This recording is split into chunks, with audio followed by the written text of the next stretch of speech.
आप सभी का बहुत बहुत स्वागत है। इस समय मैं हूं बाहर, तो मेरी मजबूरी है पूरे सेटअप के साथ शूट नहीं करने की, लेकिन टॉपिक बड़ा दिलचस्प है। बात मैं करूंगा सिद्धू की, जो इस समय जेल में है। उनको ना 26 जनवरी को बाहर निकल के जेल से आना था, लेकिन वो जेल से बाहर नहीं निकले हैं। अब आपके मन में सवाल आएगा कि 26 जनवरी को निकल भी आते तो क्या होता।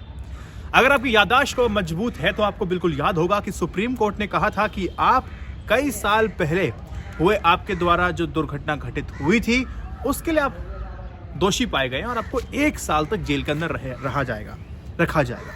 सिद्धू ने जाकर के सरेंडर किया। तब तक पंजाब के चुनाव हो चुके थे। सिद्धू के सरेंडर करने के बाद अब ये बात निकल के सामने आ रही थी आम आदमी पार्टी इन पर डोरे डालेगी। और आम आदमी पार्टी डोरे डालने का मतलब ये है कि एक लोकसभा सीट को पक्का कर देना। बहुत सिंपल सी बात है, सेट होते चलेगा। बहुत सिंपल सी बात है।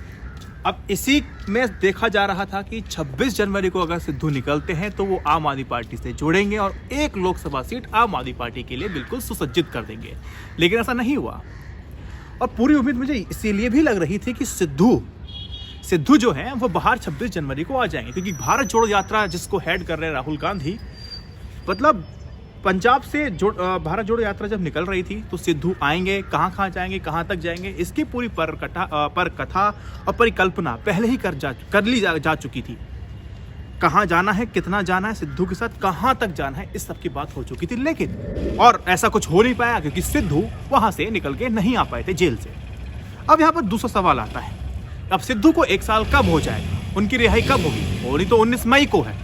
अब कहने और सुनने में ये आ रहा है कि 1 अप्रैल को सिद्धू की रिहाई हो सकती है। अब सिद्धू की रिहाई अगर होगी तो यहाँ पर एक बात तो बिल्कुल साफ तौर पे खत्म हो जाती है कि सिद्धू का जो मन है वो आम आदमी पार्टी से थोड़ा सा खिन्न हो जाएगा। अगर 26 जनवरी को सिद्धू अगर जेल से उनकी रिहाई हो जाती तो बहुत हद तक उम्मीद थी कि वो आम आदमी पार्टी के साथ जुड़ जाते, लेकिन वो आम आदमी पार्टी के साथ नहीं जुड़ेंगे। अब उनका जो ऑप्शन है वो सिर्फ या फिर कांग्रेस में रहने का है या फिर बीजेपी में दोबारा लौट जाने का है। तो आम आदमी पार्टी के साथ सिद्धू नहीं जुड़ेंगे। जो मुझे लगता है 26 जनवरी को अगर रिहा होते तो जुड़ जाते, 1 अप्रैल को होंगे तो नहीं जुड़ेंगे, जहां तक मेरी राजनीतिक समझ मुझे बता रही है। और अगर अप्रैल में भी नहीं होते हैं तो मई में तो वैसे भी हो जाने हैं। एक आपसे सवाल पूछना चाहूंगा, सिद्धू को आम आदमी पार्टी, बीजेपी या फिर आपकी कांग्रेस में ही रहना सही रहेगा? कौन सी पार्टी सिद्धू के लिए बेस्ट रहने वाली है? कमेंट सेक्शन में अपने राजनीतिक समझ के अनुसार मुझे बताइए। इस वीडियो को 3 व्हाट्सएप ग्रुप में शेयर कीजिएगा। जय Hind, Vande Mataram, stay updated, stay educated, सत्यमेव जयते। नमस्कार।